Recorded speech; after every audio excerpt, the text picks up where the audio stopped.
You, I'll start. Yeah, I start. Okay, perfect. So thank you everyone for joining us today. This is our seminar series and we have it every semester. So this is a spring seminar series and today we have Kyle with us.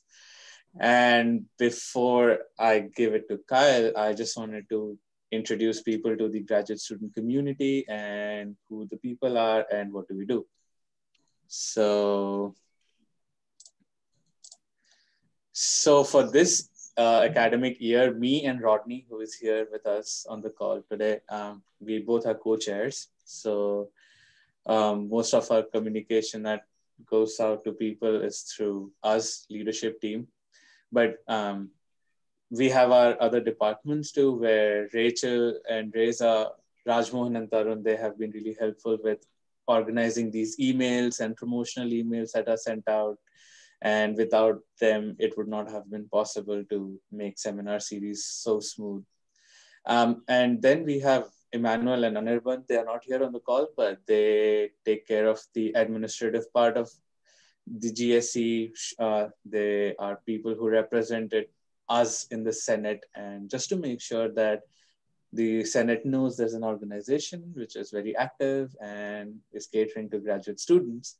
So we are thankful for their participation. And then we have Professor Mistry, who is our mentor and who has been the most helpful person in making all of this possible.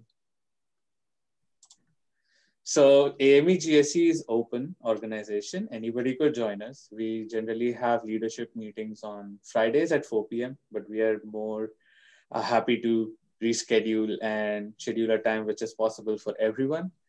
And so if you want to be a part of this community and want to be a part of our meetings where we discuss what kind of seminars we want to get for the next semester and things like that, and your opinion on the seminar today and how we can improve this process, we're more than welcome to hear you. So you can either contact me or Rodney, our email IDs are there. Then if you're not a member yet of GSC, you can use this QR code and you can scan it. It will take you to the engage page and you just have to click another button and you'll be a member. And that helps us to show participation to the Senate and it helps us secure some of the funding. Pre-COVID era, we would provide lunches to people. So that's, and we also do certain activities and we're trying to modify our activities more to cater to COVID restrictions.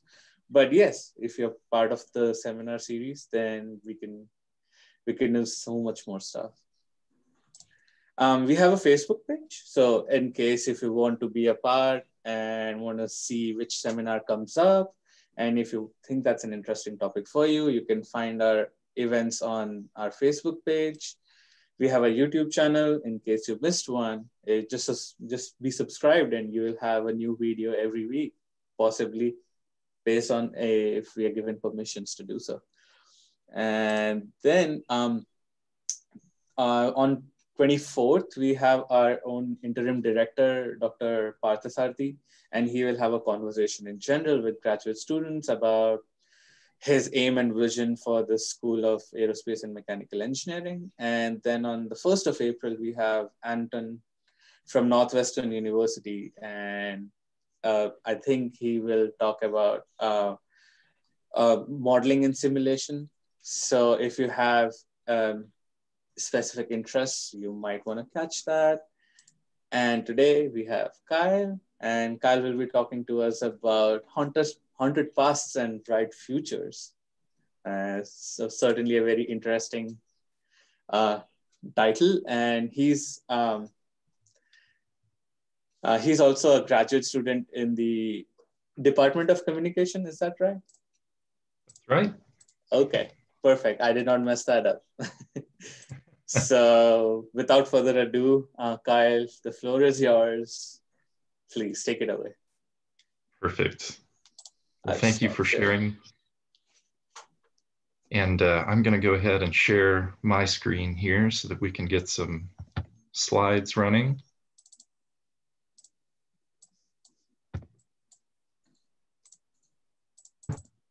And hopefully y'all can see that. Okay, great. Well, I'd like to start by thanking the graduate student community for inviting me to share a bit of my research here. The collaboration between students in aerospace and mechanical engineering programs is, I think, a great example to everyone at the University of Oklahoma, and the benefits of learning together with others. It's a great example for doing that. I also appreciate that the GSC is promoting research from across different methodological interests, even though my understanding is that the folks sponsoring this presentation usually work in quantitative research. I appreciate and am grateful for the interest in qualitative and humanities work as well. And similarly, I hope that scholars who are interested in qualitative research will take time to learn from their quantitative counterparts. I think that we all have a lot to say to each other and that we can greatly benefit from working together. And to transition a little bit more into my specific topic, I am pleased that students and professors in very practical areas are sponsoring this event. I think that engineers are really amazing at building things, among other skills. And the underlying belief there is that people are capable of understanding their environment, of understanding each other, and cooperating together in cultivating the world around us. And I think that's a wonderfully optimistic belief, because it's so easy for folks to get caught up in the cynicism of our present era. I can't talk to them, we just disagree. That person is never going to change their mind. Reasoning with that person is useless. I think we've all heard variations of these sentiments. And it just seems like most people have given up on building relationships anymore. We seem so content to talk within our own little echo chambers and let the ruins of turmoil in the world around us simply sit and continue to crumble. I believe that instead we should be working to build a better world together. And I really think that that's what this series is aiming toward. And I think that's wonderful. This belief that we should be working together to build a better world drives most of my research, even though it may seem unlikely at first glance if you look at all of the dark topics on my CV. To tell you a little about myself and my research, I'm a student here at the OU Department of Communication. I'm studying topics at the intersection of communication philosophy, culture studies, and narrative theory. Most of my work involves an examination of myth and narrative in what might be considered dark communication contexts. For example, I have researched conspiracy theory, cultism, mortician communication, horror media, and as you'll learn about this afternoon, thanatourism. And I'm also proud to be working as a fellow at the OU Center for Peace and Development in partnership with the Security and Context Initiative to study political discourse in post-conflict states. And I wanted to mention that because I think the work that this center is doing to promote peace is absolutely incredible. And I hope that if folks are here listening, that they will also look into the campus events that the OU Center for Peace and Development is putting on and join whenever you can. So this is all pretty dark stuff, but my purpose in examining these dark contexts is to confront things that are potentially painful so that we have the opportunity to learn about things like peace building, empathy, trust, and healing. So that's the aim of my research. Those are the outcomes that I'm looking for. In other words, the fact that a program of research is dark does not inherently make that research pessimistic. In fact, I am endeavoring with all of my heart to use my research in these difficult environments to produce better tools for human collaboration, hopefully making the world a bit of a kinder place. Given the opportunity to speak here at an event at OU, I thought that I should share a research project that has implications for the OU community. So specifically, I'm going to tell you a bit about local ghost tourism and how telling ghost stories can be a method of confronting the racialized aspects of history here at the university. I believe that increasing awareness to these histories may contribute to more understanding and peaceful futures. To tell you a bit about the background of the study, I began attending OU ghost tours around the Oklahoma City area during a fall school semester. Halloween was approaching at the time, and entertainment options were in no short supply as people around the university planned various celebratory events. And an online reminder of ghost tours in the area caught my attention one afternoon, and going on a tour seemed like a fun alternative to my usual routine of staying indoors and watching spooky movies. The temperature had been dropping, but I thought that I could endure a touch of cold in order to enjoy the last bit of fall before the winter weather set in. These ghost tours would actually go on to pique my academic curiosities in ways that I hadn't imagined, inspiring me to investigate the ways that members of the OU community tell their own history. Ghost stories, it seems, are a way for many folks to articulate their own historical understandings of particular spaces. As it turned out, the spooky movies I had been watching in the meantime were actually useful tools for making sense of these ghost stories too. One such movie featured a character with a speech stutter who repeated rhymes in order to calm his nerves. The rhyme got stuck in my head, and it frequently came to mind during my participation as an OU ghost tourist. He thrusts his fists against the posts and still insists he sees the ghosts. The rhyme is, perhaps, as good a place as any to start my story of my OU ghost tour experience and the things that I learned about telling histories along the way. As we know from Bakhtin, no story or text really has a clear beginning or end. They emerge from a web of complex pre-existing texts and become interwoven in tapestries of ongoing discourse.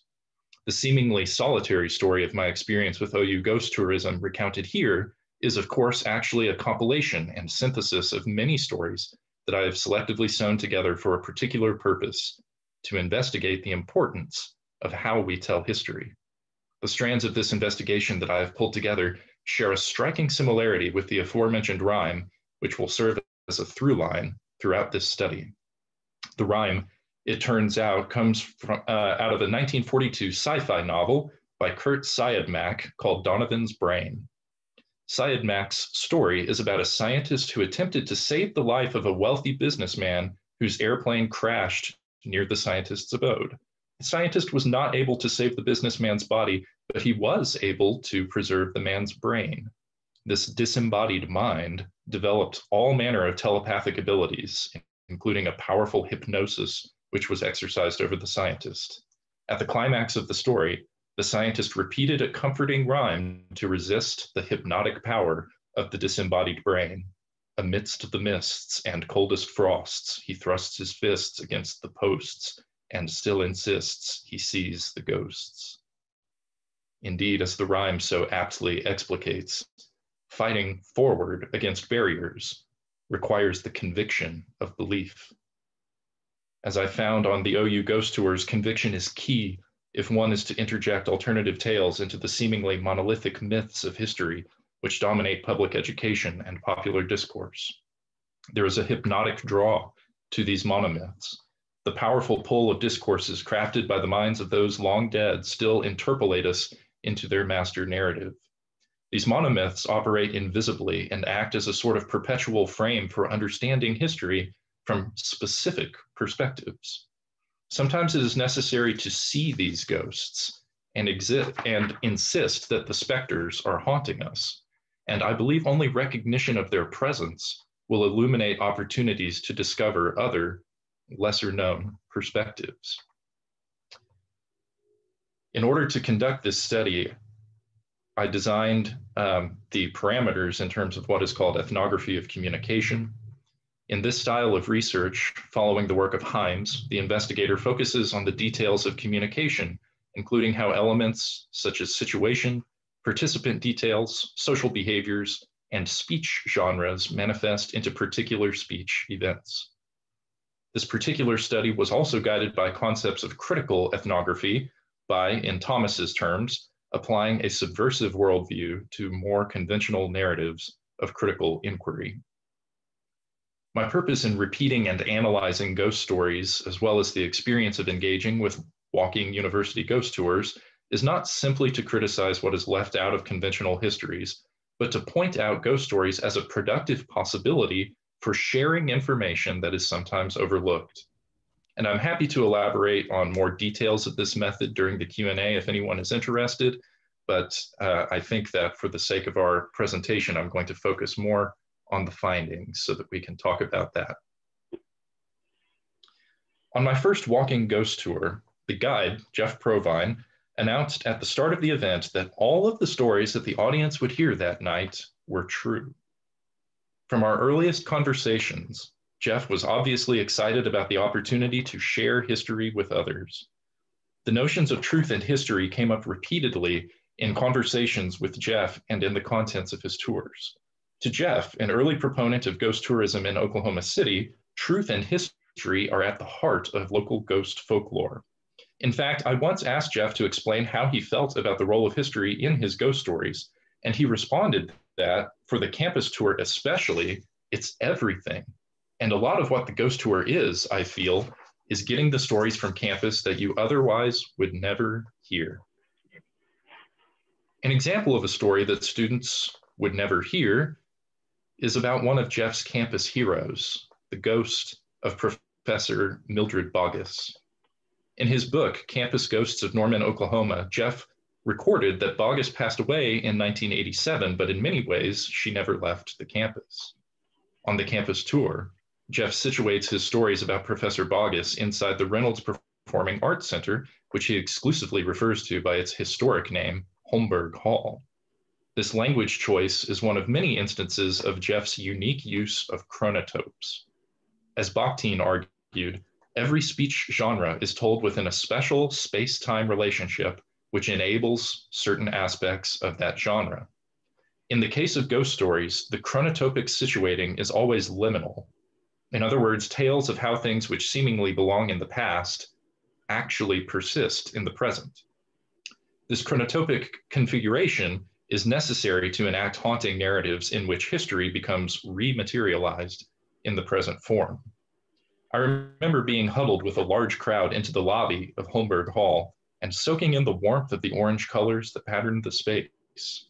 Paintings and statues of famous men who had taught in the building stared awkwardly at us, insinuating a sort of eerie sense of panopticon as we listened to Jeff's stories.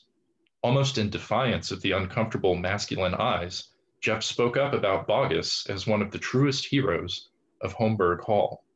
He detailed her many accomplishments as an organist at the university.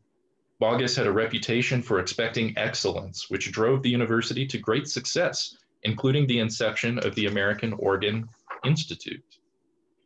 Jeff told the tour group about paranormal activity reported by construction workers after Holmberg Hall began to be renovated.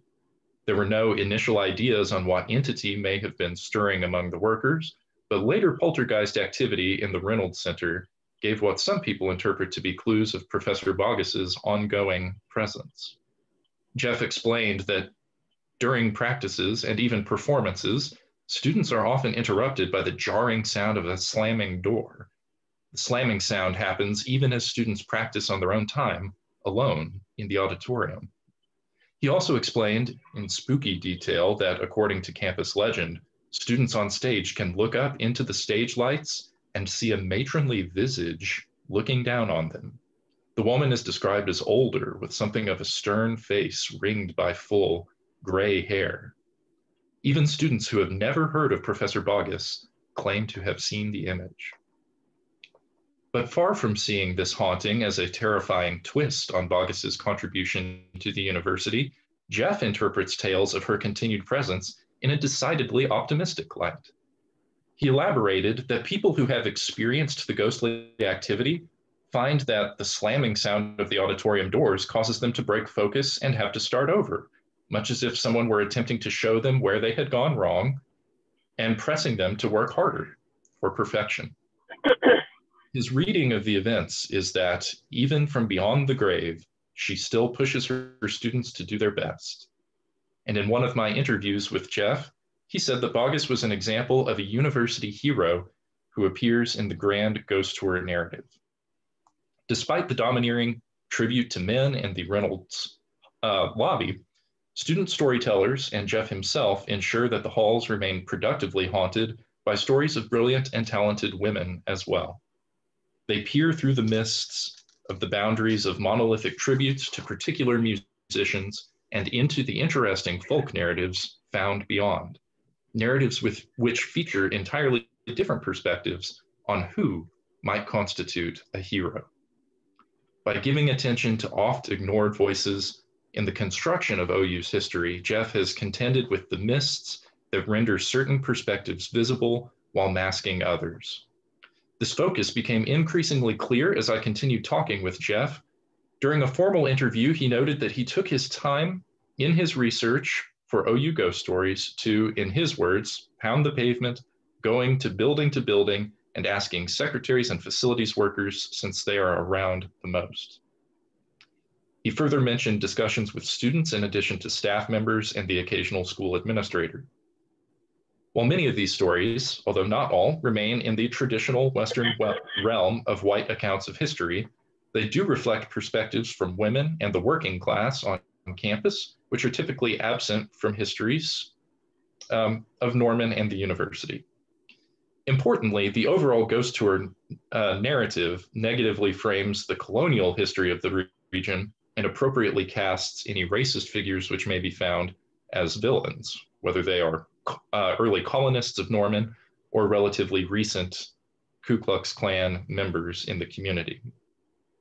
Although these stories may not completely unmask all of the terrors of the past, which are undoubtedly far more horrifying than any ghost, they do expose some aspects of history in a way that affords the audience opportunities to reflect on and account for unsavory aspects of the past. Although Jeff mentioned that he didn't make any intention with featuring marginalized folks in his ghost stories, when he was asked about the subject, he also suggested that those are the stories. Those are the folks who had it happen. In other words, Jeff's commitment to truth and realism have driven him to collect narratives that have been legitimately generated by people in the OU community, which includes people who have been marginalized in the past. Such commitment also means telling the stories as they were handed down, which helps Jeff to share narratives about groups such as the Native American Student Association without becoming entangled in colonist tropes about Native ghosts. In this sense, his adherence to truth means representing folks in the community as they have represented themselves, repeating the stories that were passed down to him without editing them to fit his own conceptions. While the tour is not perfectly suited or holistically committed to generating alternative histories, Jeff is nonetheless able to share stories about little-known heroes on the tour. Jeff's work demonstrates how ghost stories may assist audiences, especially students, in peering through the mists of the unknown and seeing beyond the path of monoperspectivism that had been chosen for them by slogans, textbooks, and the like. By discussing ways that the past impacts the present on the OU campus, Jeff has invoked what philosopher Jacques Derrida called hauntology, which was designed as a response to Marx's idea of ontology. Whereas ontology more or less evaluates reality as a present mode of existence, Derrida's hauntology expands the concept to include contributions of the past to the present. Because the past influences how the present is constructed, Derrida considered the present to be perpetually haunted. In other words, the ways we talk about the past frame it in particular ways by simultaneously including certain perspectives while excluding others. Our framing of the past is one particular road through reality while mystifying the rest of that ground in the fog.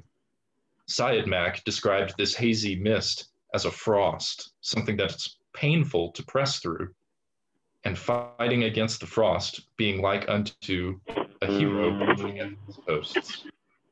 Departing from the beaten path often involves encountering hurt, but feeling this pain can also lead to more enlightened behaviors in the future. Few authors have articulated the seriousness of remembering the painful pasts of educational institutions, as well as Dr. George Henderson. In his book, Race and the University, Henderson recalled his time as a new professor starting in OU's Department of Sociology.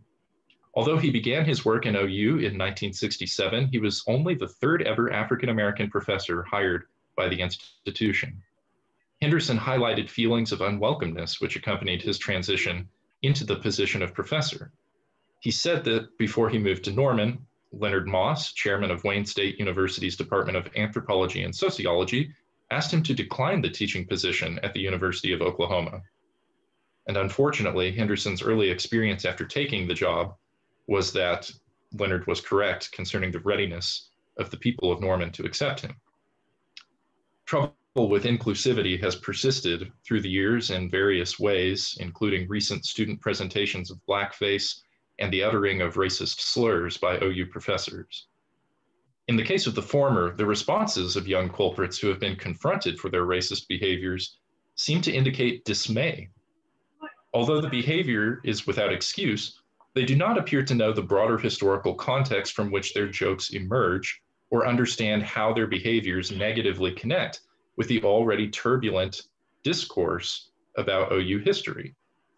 The stories that most students hear about OU are those which might be diffused with commonplace catchphrases or mascots, like OU's Boomer Sooner slogan, for instance, which might be perceived as casting colonists as heroes. In other words, one particular type of history, pride in pioneering and the accompanying bootstraps ideology, has been largely preserved and diffused to university students through phrases, monuments, and so forth, while other aspects of the university's history are still largely obscured, including, but not limited to, histories about the oppression of ethnic minorities, women, and the poor working class, especially immigrants. The continued instances of blackface on the OU campus are rarely historically contextualized by official, and non-white perspectives of the state's history are sparsely available to students during their high school or college educations. Therefore, students framing their lives in terms of particular, seemingly acontextual presentness, or Marx's ontology, continue to repeat the same mistakes simply because they remain ignorant of how their actions connect to history. Now, this is not to say that folks in OU's community should not be reflexive enough to determine whether an act is inappropriate in and of itself, but rather, I hope to encourage educators, friends, and parents to help others make sense of how to determine the appropriateness of a behavior by using additional historical perspective as a guide. When we share these histories, it's easier for folks to make connections between those histories and the present, and we can have greater understanding of what is appropriate or inappropriate. Although OU Ghost Tours do not feature stories about Black protagonists enduring racism, several stories surface racist activity that has occurred around the university. For instance, the OU Daily published an article which specifically mentioned the campus ghost tour as bringing awareness to the fact that an avenue near campus was named after a professor who was infamous for being an active member of the KKK. The professor's name was also previously attached to a campus building, which has yet to be officially renamed, although the building's original name has been stricken, to the credit of the administration here. Fortunately, the avenue has since been renamed, and the story remains in Jeff's repertoire of tour narratives. The KKK does not feature prominently in his book, which focuses on stories about the supernatural, but Jeff maintains a lengthy oral segment in his live campus tours, which address the activities of secret societies on campus, including racist groups like the KKK. To summarize with one final example, following Syed Mack's metaphor of a hypnotic, disembodied mind, the past reaches forward through stories to shape how we understand the present. University communities, especially students, are not immune to this interpolation. For instance, myths about pioneering boomers, which are materialized in mascots, clothing prints, and verbal jargon, generally displace boomers as signifiers from their colonial historical context. Such displacement is a common function of myth, as what Barthes called a second-order system of signification. Symbols, such as boomers and sooners, have become celebrated within the isolated facts of their myths, growing to become exemplars of energetic, can-do individuals valued by the university, which is, of course, true to a certain extent. But these myths hypnotically draw attention to certain qualities of the protagonists, such as determination and pride, which are presented as desirable, while neglecting to mention the other elements of historical context, such as reifying illegal land seizure or endorsing the forcible removal of indigenous peoples from their homes. While it is impossible to include every perspective in any single story or myth, the fact that stories reflect perspective implies that what a story-sharing community attends to in their narrations will also reveal what they value. New OU students are not oriented to histories such as those recorded in Henderson's work. But insofar as campus ghost stories reflect that the university community has heroes besides boomers, sooners, and the like, the stories may help us to thrust our fists against the posts which mark the boundaries of monolithic narratives of history. Jeff has also created space for alternative histories to be told in public places, but he does so by insisting on the truth of supernatural tales with ghostly figures, which risks producing skepticism in the listeners. Somehow the listeners have still found occasion to connect these supernatural stories to present realities and taken material action based on the stories. Perhaps the subgenre of ghost story, falling squarely within the larger construct of magical realism, permits these connections without triggering cognitive dissonance. In ghost stories, a doubleness, which Hayes argued as a hallmark of magical realism, as well as postmodernism, is embraced. Narratives in this genre are postmodernist texts that destabilize, that question, that challenge ideological assumptions, that refuse closure, unity, and totality. Such stories are well known and widely accepted in contemporary American popular culture with roots in Latin American fiction. And Jeff takes full advantage of the seeming paradox of magical realism. In regard to the magical aspect, ghost stories allow Jeff to subvert the conventions of realism and challenge the hegemony of rationalism by erasing, or at least blurring, the border between the natural and the supernatural, the living and the dead, the past, the knowable and the unknowable. Such blurring is an expected and acceptable aspect of the magical realism convention. This genre also utilizes elements of realism, not just magic, which are conflated with the aspects of magic. It is this sense of realism, the empirically knowable histories that Jeff told me gives soul to the university beyond simply attending classes and certifying a degree. He wanted his audiences to know, regardless of their belief or disbelief in the supernatural, that this stuff actually happened. Jeff's insistence that we look at the past necessitates some sense of realism in the stories as well.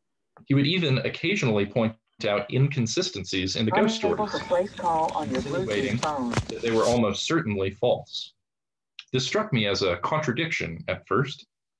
When I asked Jeff about why he casted doubt on certain ghost stories after claiming at the start of each tour that the stories the people would hear were all true, he replied, "I guess that's part of telling the truth, you know? Show all the cases and, well, here's some things that people say, but here's why they aren't correct." In other words, he wanted people to be entertained by the stories, but not at the expense of the authenticity of the historical facts that would be included in those narratives. This sense of authenticity is especially important in referring to actual tragedies which have occurred on or around the OU campus. In short, Jeff's tourism style is playful enough to invite the audience into his narrative world, but it is also grounded in a realism which can be leveraged to insist on seeing perspectives beyond the hypnotic mists of conventional university history. As Hayes alluded, this genre of speech intentionally incorporates such paradoxes in order to demonstrate how narrative is open-ended and unfinished. Virtually all stories can benefit from additional perspective, and when a story is presented as finished, sometimes alternative endings are necessary to remind us of what has been left unsaid. What someone sees when they peer through the hypnotic mists depends on which other perspectives they accrue on their journey. These alternative perspectives may have less mesmeric power than more widely diffused monomyths, but they are perspectives nonetheless. The intellectual value of peering through the mist and peering in virtually any direction is the expansion of what Gadamer called the hermeneutic horizon. As the metaphor goes, what someone understands is limited to their present perspective, which is both enabled and constrained by history, culture, context, and other phenomenological elements of experience. What has previously been constrained or hidden from one's perspective may become known when they are introduced to other perspectives. This exposure expands how far a person can see into the world of understanding. To put this in context of the ghost tours, Jeff's stories do not negate the typical historical tellings of OU history, but they do offer additional perspective. They afford the opportunity to expand the hermeneutic horizons of the listeners. In other words, ghost stories do not contradict more well-known history, rather they enhance our overall understanding of histories by adding details. Walking ghost tours of OU accomplish this by offering a reversal of traditional perspectives from horror stories by casting most of the ghosts as good, friendly, and helpful. The tour stories also flip expectations of such narratives by making people, instead of ghosts, the villains whenever there are villains to be found. A significant takeaway for me as an audience member was that Jeff seemed to be communicating that ghosts don't usually hurt us. They teach us. One story that Jeff tells, which encapsulates this theme, is the very last story that he tells on the OU ghost tour. He stops the audience at Evans Hall. The place was originally made from wood and operated as a sort of combined chemistry building and administrative records office. This building burned down twice before finally being reconstructed using fireproof brick. During each fire, students dashed into the blaze to help save academic records and scientific equipment that they would need to continue their research. And recent rumor has it that the inner doors sometimes rattle intensely and even open themselves. It is as if something is trying to break out. Jeff explained the rumors go on to say that in the burning of the old university halls, several students perished, and that these are their spirits attempting to escape the flaming wreckage. But after investigating the historical records about the fires, Jeff found that no one was injured beyond cuts and bruises. Instead of thinking of the spooky rattling of the doors in terms of students trying to escape, Jeff has instead suggested that the doors may rattle as the shades of alumni long past attempt to break in to protect their school from danger. You see, the praxis of Jeff's tours is that his stories reach beyond the exposure of dark histories and toward inspiring future action to better the OU community. The ghostly students of Jeff's story should presumably be identifiable for most of the audience based on their status in the OU community. The characters who Jeff most explicitly connects to the typical audiences are the ones who act as helpers. These connections are not made by accident. Jeff told me during an interview that the tour stories give examples of how members of the university can reach out to the community, how they can connect with each other and work together. In other words, despite the challenges that come with parts of OU's history, Jeff hopes that people will try and make the university a better place for all members of the community in the future. Of course, coming to grips with some of the dark histories of the university would be an essential part of building a better future, which is why those histories feature so prominently in the campus ghost tour. Jeff usually does not prescribe specific ways to contend with those dark histories, but appears to hope that raising awareness about them will start tourists down a path to grapple with information on their own after the tour. As my narrative about the stories on OU ghost tours comes to an end, remember, of course, that this story is incomplete. Every time that you're ready to insist on seeing particular ghosts, repeat, re-examine, and continue to notice the mists as well. Sometimes the ghosts you find through the mists will be sinister. Other times they will be helpful. The hopeful stories of helpful ghosts can encourage us as we continue to thrust our fists in the struggle to see beyond the mists. To summarize and conclude, I found three major functions of the campus ghost stories during this research project. First, to tell OU history in a way that includes marginalized people, especially women. Secondly, to reinforce that racism must be exorcised from the values of the OU community if we are to move forward together. And finally, to provide positive examples of members of the community helping one another. This is the only way to move forward collaboratively in a way that is inclusive for everyone. These speech functions will not undo the hurt of the past, but they also avoid erasing lesser-known events from popular talk about the university. This talk must continue if the university community is to have any hope for a better future. And fortunately, as long as events like walking campus ghost tours occur, our institutions will always, ever be haunted.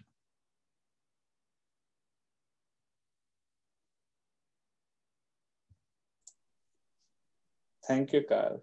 Thank you so much. I'll open the floor for other people who want to interact with Kyle and ask any questions if you have any particular things from the seminar or stories.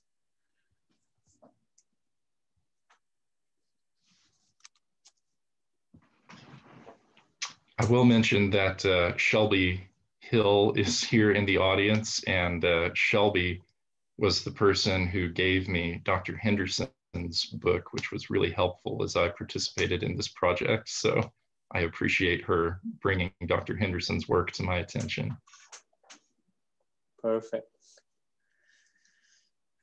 So how did you find out about the ghost tour, like the first time? Or was it online or like word of mouth? Was it like an organized tour, or it was just like a passion of his that he was doing it? Yeah, there's an interesting history there on his side. So I found the tour because another friend of mine at the University of North Texas studied ghost tours, and I had been reading some things that she had written, and I wondered whether OU had a university ghost tour. So I started looking around online, and that's how I found it. And it ended up really piquing my curiosity. But in terms of whether it's an organized tour or just a work of passion, it started as a work of passion for Jeff Provine, but it turned into an organized tour that's now featured on the official OU website, which I think is really great because it means that OU is sponsoring these opportunities to learn about different aspects of history. And I think that's really wonderful. Jeff started the tour because he had been out with friends attending ghost tours in different places. And one of his buddies said, I wish they had something like this at OU. And Jeff said, I don't think there's enough stories for us to actually have one at OU. And they kind of challenged him to go just ask around and see what he could find. And there are far more stories than he is able to include on the tour. And of course, the stories that he includes are only the ones that have been verified by multiple independent sources. He's very journalistic in the way that he goes about selecting which stories to share. So he just started privately showing his friends around and telling them the stories that he had heard, and they shared by word of mouth, and eventually it turned into a whole thing. Well, I mean,